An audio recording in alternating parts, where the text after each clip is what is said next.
Dans ce texte, l'auteur explique que la mère a concentré son travail sur la parole, car celle-ci est le reflet de nos pensées. Il fait référence à une citation de Swami Vivekananda qui souligne l'importance des pensées dans nos actions et notre destinée. La mère enseigne donc comment contrôler notre parole pour contrôler nos pensées, ce qui permet d'établir une discipline de l'esprit. En maîtrisant nos pensées, nous pouvons accéder à une connaissance plus profonde et à une transformation de l'esprit, conduisant à une conscience gnostique. L'auteur met également en évidence le lien entre la parole et l'esprit, et propose d'appliquer les conseils de la mère pour contrôler directement nos pensées. En cultivant le silence intérieur et en méditant, nous pouvons atteindre une maîtrise de nos pensées et devenir des véhicules de la vérité spirituelle. L'auteur souligne également que la connaissance profonde va au-delà de la simple information accessible et qu'elle se manifeste dans l'expérience et la compréhension intérieure.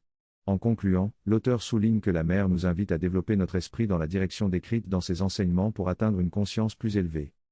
Le texte parle de l'évolution du pouvoir de la parole et de la façon dont elle est utilisée pour penser. Au départ, les personnes ont un pouvoir mental faible et ont besoin de parler pour penser. Cependant, même les personnes éduquées ont encore besoin de parler pour trouver leurs idées. Certaines personnes préparent à l'avance ce qu'elles veulent dire, tandis que d'autres improvisent mais peuvent bafouiller. Cependant, il existe une couche supérieure où l'on peut se déplacer sans avoir recours aux mots, où ils ne sont qu'un outil pour exprimer ce que nous savons déjà. En utilisant l'exemple des mathématiques, l'auteur souligne l'importance de l'utilisation précise et complète de la parole pour communiquer efficacement. Le texte termine en mentionnant la complexité des écrits d'un célèbre auteur et la maîtrise linguistique dont ils font preuve. En développant la capacité de penser sans mots, on peut atteindre des niveaux plus élevés de compréhension et d'expression. Ce texte aborde la capacité de connaître et de comprendre profondément le monde, que l'auteur associe à un état de silence mental. Il explique que dans cet état, il est possible de percevoir les différentes facettes de la connaissance de manière non linéaire et d'entrevoir les connexions et les variations qui mènent à une compréhension globale. Il affirme que tous les individus possèdent un potentiel de génie qui peut être éveillé grâce à un processus yogique de maîtrise de l'esprit. L'auteur souligne l'importance de cultiver le silence mental pour accéder à cette connaissance supérieure et décrit comment cela peut transformer notre façon de penser. Il explique que lorsque l'on est capable de voir et de ressentir une information de manière intime, alors on peut vraiment la connaître et l'exprimer. Enfin, il invite le lecteur à observer comment son esprit fonctionne lorsqu'il essaie de décrire une expérience, soulignant le processus de sélection des aspects les plus pertinents pour la comprendre et la communiquer.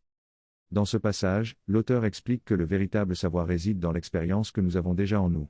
L'expérience est déjà là, il faut simplement trouver les mots pour la retranscrire. La connaissance intuitive est celle que nous possédons déjà en nous, et nous pouvons la recevoir comme une révélation et l'exprimer. Il compare cette connaissance intuitive à un téléchargement spirituel de nouvelles connaissances.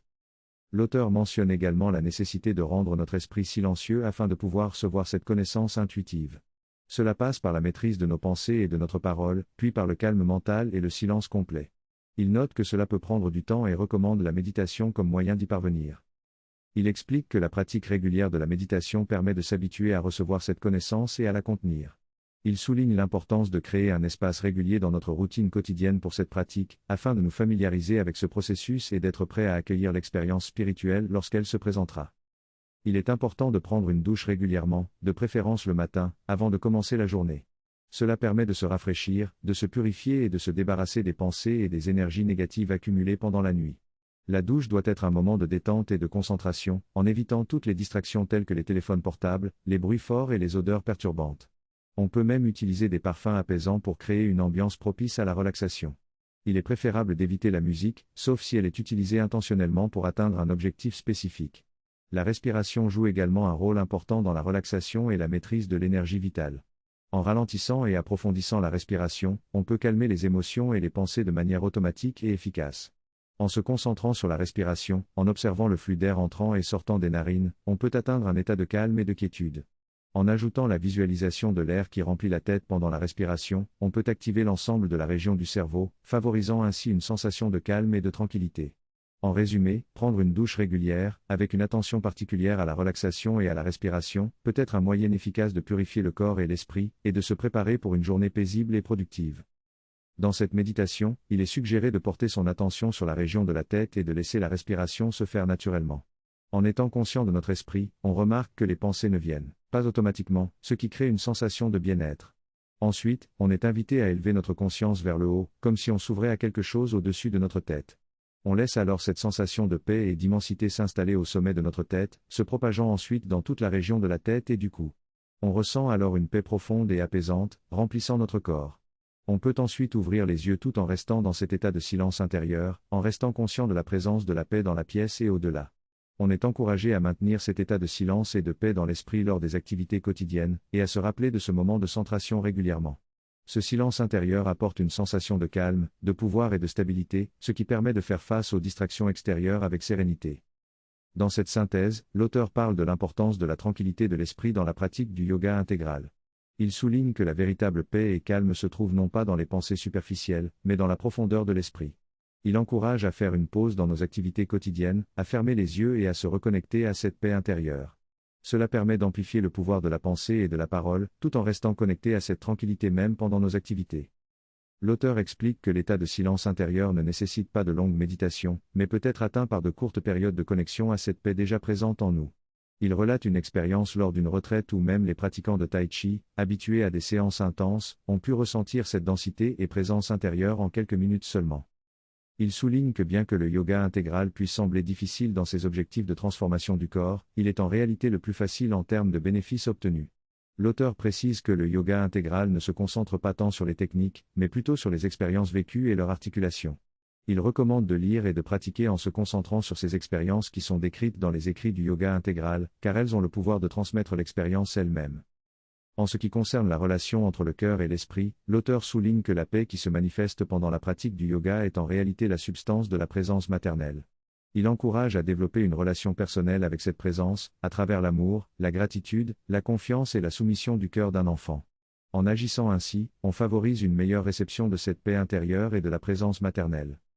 Beaucoup de gens commettent l'erreur de rester toujours de petits enfants étroits d'esprit et de mettre de plus en plus de responsabilités sur le divin. Cependant, il est important de grandir en nourrissant notre croissance mentale et en participant pleinement à l'expérience. Il faut élargir notre capacité à recevoir, à contenir et à approfondir. Ceci est une approche brève de l'expérience directe du silence et de la paix. Il est également important de résister à l'envie de dormir pendant la méditation, en maintenant une pleine conscience et en gardant les yeux ouverts ou à moitié ouverts pour éviter de confondre la méditation avec le sommeil. Il est normal de ressentir une surcharge de pensées et d'émotions lorsque l'on essaie de calmer l'esprit, mais il ne faut pas lutter contre elles directement.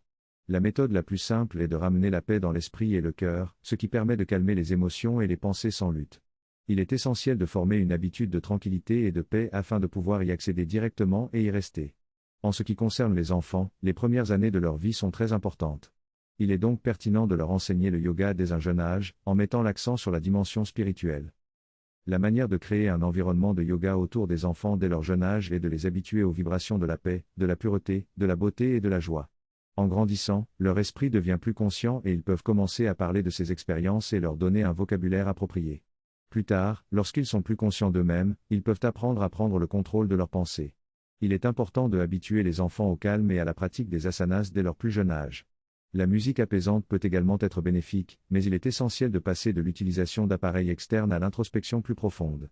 La respiration et la méditation sont utiles pour se calmer, mais il est important de se détacher de ces pratiques et de plonger plus profondément à l'intérieur de soi, en écoutant le silence et en ressentant les sensations dans le centre du cœur. La concentration sur le centre cardiaque pour ouvrir ses facultés psychiques est une pratique importante. Cette concentration consiste à mettre toute son attention dans le cœur et à inviter la présence et l'expérience spirituelle. L'intention est d'entrer en contact avec son être intérieur, son être psychique, qui est profondément secret et intime. Lorsque l'on se concentre profondément à l'intérieur, on ressent souvent une sensation de rétrécissement, comme si l'on traversait un passage étroit.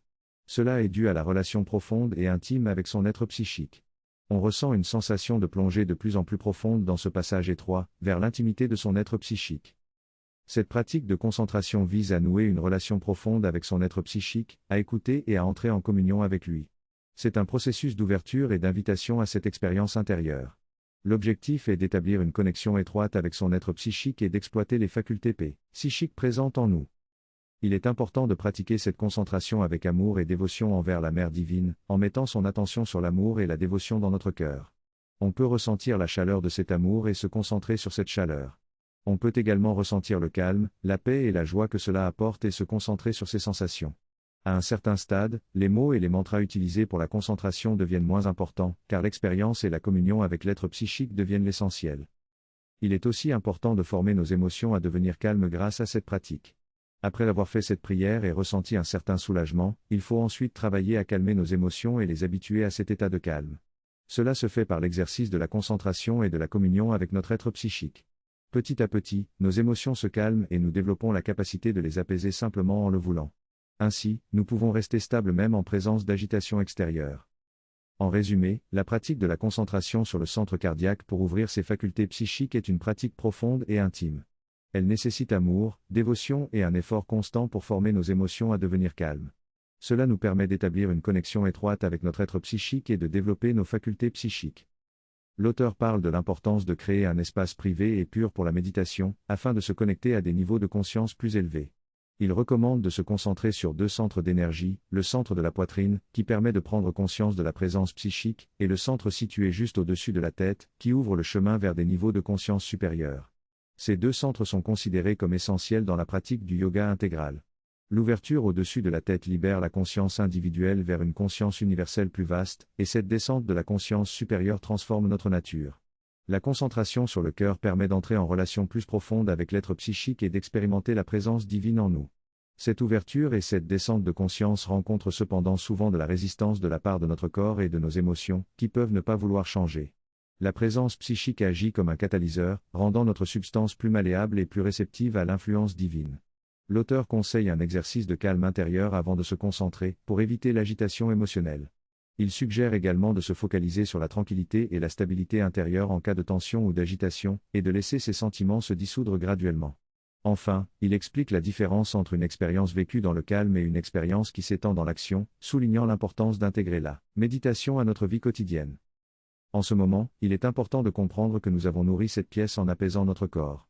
Il s'agissait d'un moment calme, sans activité. Mais lorsque nous passons à l'action, quelque chose se réveille et nos habitudes d'action reprennent le dessus. Ce n'est pas mal, c'est simplement une maladie qui se cache derrière nos habitudes. Il est donc temps de ramener cette paix dans les activités dynamiques, lentement et progressivement. Par exemple, nous pouvons commencer par essuyer la table et ensuite étendre cette paix à nos bras, nos jambes et à notre corps tout entier.